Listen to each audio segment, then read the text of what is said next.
मित्रांनो नमस्कार. Bharatiya Janata party ED, CBI किंवा इन्कम टॅक्स या डिपार्टमेंटचा वापर विरोधकांच्या वरती अंकुश ठेवायला करत आहे आणि त्यातून भाजपमधले प्रवेश वाढलेले आहेत असा आरोप भाजपच्या विरोधी पक्षाकडून सातत्यानं करण्यात येतो. या आरोपात तथ्य आहे असं आपण गृहीत धरूया. खरं तर भाजपला या कृत्याविषयीचं मार्गदर्शन कोण केलं हे पहिल्यांदा बघणे आवश्यक आहे. मी जरा थोडासा आधी जातो. देशाचे पंतप्रधान नरेंद्र मोदी बारामतीमध्ये आले होते आणि त्यांनी एक वाक्य बोललं होतं, मैं शरद राव की उंगली पकडकर ही राजनीति में आया हूं. अर्थात या वाक्याचे वेगवेगळे अर्थ सांगितले गेले. लोक म्हणाले मोदींचे गुरु शरद पवार आहेत. माध्यम म्हणणारे, लोक म्हणत नसतात, माध्यम म्हणत असतात. माध्यमांना त्यांचे काही समर्थक, त्यांचे नियंत्रक, पालनकर्ते सांगत असतात. साहजिक आहे ना, जो ज्याचा पालन करता त्याचंच कोणी ऐकेल ना. पालक असल्यावर पाल्याला ते ऐकावं लागतंच. त्यामुळं माध्यम पाल्य आहेत आणि त्यांच्या पालकांनी जो काही मेसेज दिला तो माध्यमांनी बरोबर सांगून टाकला. मोदी यांचे गुरु शरद पवार आहेत. आजही शरद पवार मोदींचे मार्गदर्शक म्हणूनच वावरत असतात. मला आता कळू लागलंय, म्हणजे बऱ्याच वर्षानंतर, काय आपली आकलन शक्ती जराशी कमी असते हो. म्हणजे आता जेवढी माध्यमं आहेत ना त्यांची प्रचंड आकलन शक्ती आहे. ते जे ब्रेकिंग न्यूजच्या नावाखाली ब्रेकिंग व्ह्यूज देतात ना, म्हणजे ब्रेकिंग हा शब्द तोडणे या अर्थाने मी वापरतोय. म्हणजे ब्रेकिंग न्यूज देताना खरं तर ती न्यूज राहत नाही, ते व्ह्यूज होतात. तसेच ब्रेकिंग व्ह्यूज, तोडफोड करणारे व्ह्यूज जे माध्यम देतात ना, तसेच हे ब्रेकिंग व्ह्यूज आहे. मला आता लक्षात यायला लागलंय, म्हणजे माध्यमांना पटकन कळतं, मला जरा उशिरा कळतं, की मोदी असं का बरं म्हणाले असतील की मैं शरद पवार की उंगली पकडकर ही राजनीति में आया हूं. शरद राव म्हणतात ते, शरद पवार नाही, शरद राव म्हणतात ते. शरद पवार ज्या मार्गानं राजकारण करत आलेत, कदाचित त्याच मार्गावरचं राजकारण नरेंद्र मोदी करत असावे. मग उगाच राष्ट्रवादीच्या लोकांनी ईडी, सीबीआय, इन्कम टॅक्स यांचा गैरवापर झाल्याची बोंब ठोकण्याची गरज नाहीये. घडतंय काय जरा नीट बघूया. भारतीय जनता पक्षाच्या सत्तास्थानी असलेल्या, केंद्रात सत्तेस्थानी असलेल्या नेत्यांनी सीबीआय, ईडीना मोकळेपण दिलाय. त्यातून अनेक लोकांची चौकशी सुरू आहे. खूप लोक आत गेलीत, खूप लोक गेलीत आतमध्ये.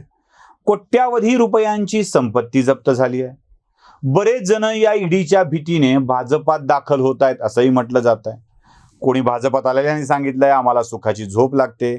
कोणी सांगितलं भाजपात ईडीमुळेच जातोय. ते खोतकर म्हणाले रोज घरच्यांचा त्रास बघवणं होत नाही म्हणून गेलोय. अशा प्रत्येकांची वेगवेगळी विधान आहेत. जर या तपास यंत्रणांचा वापर भाजपमध्ये येण्यासाठी केला जात असेल तर खरोखरच मोदी शरद पवारांचं बोट धरून राजकारणात आलेत असं म्हणावं लागेल. याआधी राष्ट्रवादी काँग्रेसनं काय केलंय हो? आता राष्ट्रवादी काँग्रेसच्या बिचाऱ्यांच्या वाट्याला ईडी, सीबीआय, इन्कम टॅक्सचा वापर करता यावा ना अशी पदं मिळाली, ना यांच्या हातात कधी पूर्ण सत्ता आली. म्हणजे हे अगं म्हशी मला कुठं नेशी म्हणत काँग्रेसचं शेपूट धरून असायचे आणि काँग्रेस सोबत जे मिळेल ते उपभोगायचे. काँग्रेसनं जे दिलंय दान म्हणून त्याला आपला हक्क, अधिकार आणि कर्तव्य समजून त्याचाच मोठेपणा मिरवायचे. म्हणजे कसं, ते साहेब म्हणत नव्हते का की खरं तर साहेबांना, शरद पवारांना गृह खातं घ्या म्हणले होते, अर्थ खातं घ्या म्हणले होते, अजून कोणतं खातं घ्या म्हणले होते, पण साहेबच म्हणले नाही, मला देशातल्या शेतकऱ्यांची सेवा करायची आहे म्हणून माझ्या हातात कृषी खातं द्या. आता ही जशी लबाडी कृषी खातं या विषयात करता आली ना, तसं कृषी खात्याच्या अंडर ना ईडी असते, ना इन्कम टॅक्स असते, ना सीबीआय असतं. त्यामुळे याचा वापर तर कधी पवारांना करता आलेला नाही. पण पवारांनी मोठ्या खुबीनं आणखी एका गोष्टीचा वापर केलाय.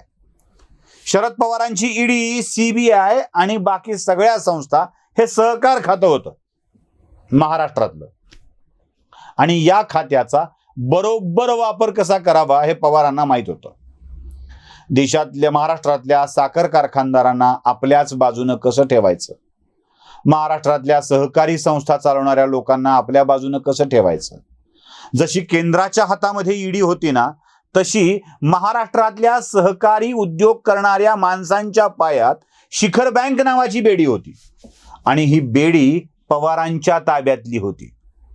म्हणजे महाराष्ट्र राज्य शिखर बँक किंवा सहकार विभाग हा पवारांनी आपल्या इतक्या ताब्यात ठेवला होता की साखर कारखान्यांना द्यायची कर्ज, त्यांना न द्यायची कर्ज, वसंतदादा शुगर इन्स्टिट्यूटवर कब्जा पवारांचाच होता. साखर आणि साखर उद्योगासंबंधी ज्या ज्या गोष्टी असतात त्या त्या गोष्टीवर ताबा पवारांचा होता. म्हणून महाराष्ट्रातल्या सहकार उद्योगामध्ये असलेला प्रत्येक राजकारणी हा पवारांच्या दरबारात हजर व्हायचा. म्हणजे आजवर महाराष्ट्रामध्ये शरद पवारांना बीट करता आलं नाही, याचं कारणच पवारांनी साखर कारखान्यांवरती आपली पकड मजबूत ठेवलेली होती आणि याच विभागाचा उपयोग करून राजकारण्यांना ते आपला बटीक करून ठेवायचे.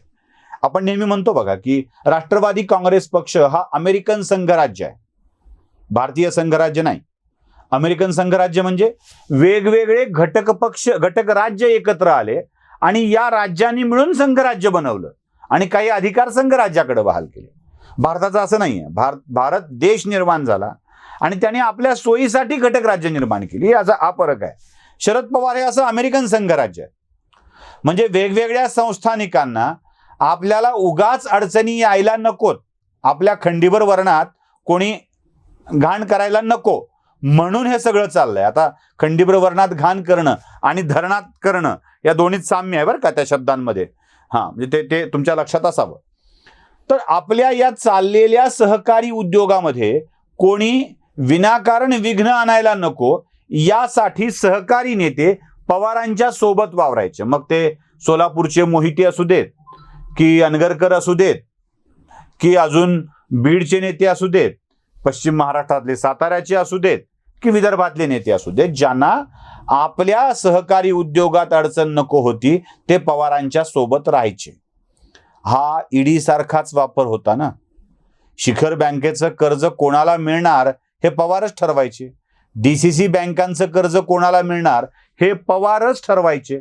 आणि याच विषयामध्ये पवारांनी सातत्यानं या सत्तास्थानाचा वापर करून आपल्या जवळ माणसं ठेवलेली होती, राष्ट्रवादी काँग्रेसमध्ये ठेवलेली होती. अहो एवढंच नाही, तुम्हाला आठवत असेल अजित पवारांनी सुप्रिया सुळेंच्या प्रचाराच्या वेळेला काही विधानं फोन कॉलवर केलेली होती आणि ते तिथल्या लोकांनी रेकॉर्ड केली होती. आठवत असेल तुम्हाला, रात्रीच्या वेळेला तर रेकॉर्डिंग झालेलं. तुम्ही मतदान करू तर नका, मग मी सांगतो, तुमचं दूध बंद करतो, तुमचं पाणी बंद करतो. आता एखाद्या गावचं कालव्याचं आवर्तन बंद झाल्यावर त्या गावची अवस्था काय होईल जरा विचार करू शकता. म्हणजे सीबीआय फक्त चौकशी करते आणि आत टाकते. फार फार तर महिना, 2 महिने, 3 महिने, 4 महिने आत राहाल, पुन्हा बाहेर याल. लोकांची विस्मरण शक्ती दांडगी असते, लोक विसरून जातात काही जे घडलंय ते. आता कितीतरी गोष्टी लोक विसरून गेलेत. भारतातल्या लोकांना सुखराम माहीत असेल की नाही मला शंकाच आहे, ज्या सुखरामनी मोठा घोटाळा केला. आता भारतातल्या लोकांना हर्षद मेहता आठवतोय का नाही मला शंकाच आहे नव्या पिढीला. त्या काळात 1 कोटी रुपये नरसिंहरावांना दिल्याची चर्चा झाली होती, ती नव्या पिढीला माहित आहे का नाही मला माहित नाही. भारतातल्या लोकांची विस्मरण शक्ती दांडगी आहे. माझा त्या विस्मरण शक्तीवर विश्वास आहे प्रचंड लोकांच्या. त्यामुळे या लोकांना फार फार तर 4-6 महिने आत राहून हे बाहेर येतील आणि पुन्हा नेते म्हणून प्रस्थापित होतील. पण शेतकऱ्याचं 1 वर्षाचं शेत जर पाण्याशिवाय करपून गेलं ना, त्याचं आयुष्य खराब होतं. त्यामुळे ईडी सीबीआय पेक्षा पाण्याचं आवर्तन न देण्याची धमकी ही भयंकर आहे. त्याचं दूध संकलन केंद्रात न घेण्याची धमकी ही भयंकर आहे. नगर, बीड, पुणे या जिल्ह्यातल्या जिल्हा दूध संघांची अवस्था काय वाईट झाली आहे आणि पवारांच्या डायनामिक्सनं कसं सगळीकडं आपलं प्रस्थ पसरलंय हे तुम्हा सगळ्यांना चांगल्या पद्धतीनं ठाऊक आहे. ईडी, सीबीआय किंवा इन्कम टॅक्स इतकाच भयंकर प्रकार आपल्या हातात असलेल्या यंत्रणांचा वापर करून पवारांनी केलेला आहे. मग सहकारी साखर कारखाने असोत, राज्य शिखर बँक असोत, सहकारी दूध संघ असो, या सगळ्याचा वापर करून आपल्या बाजूनं लोक ठेवलेली आहेत. आणि म्हणून मी म्हणतोय, मोदी पवारांचंच बोट धरून राजकारणात आलेत. त्यांना कळालंय की हे कशा स्वरूपात लोक आपल्या सोबत ठेवतात. म्हणून कदाचित ईडी सीबीआयचा वापर करून पवारांच्याच मार्गाने जाऊन मोदी पवारांच्याच लोकांना आपल्या बाजूने करत असतील किंवा गप्प बसवत असतील. सामान्य माणसाच्या तोंडातली भाकरी काढणाऱ्या माणसाला ईडी सीबीआयची भीती घालून त्याचं लोकाची भाकरी चोरणं बंद करणं आणि त्याला आपल्या पक्षात घेणं, हे जर कुणाला गैर वाटत असेल तर वाटू दे. पण मला तरी वाटतंय की या यंत्रणांच्या भीतीनं तरी ही चोर माणसं सभ्य होण्याचा प्रयत्न करतायत. यातच सगळं काही बरं आहे. व्हिडिओ आवडला असेल तर लाईक, शेअर आणि सबस्क्राईब नक्की करा. धन्यवाद.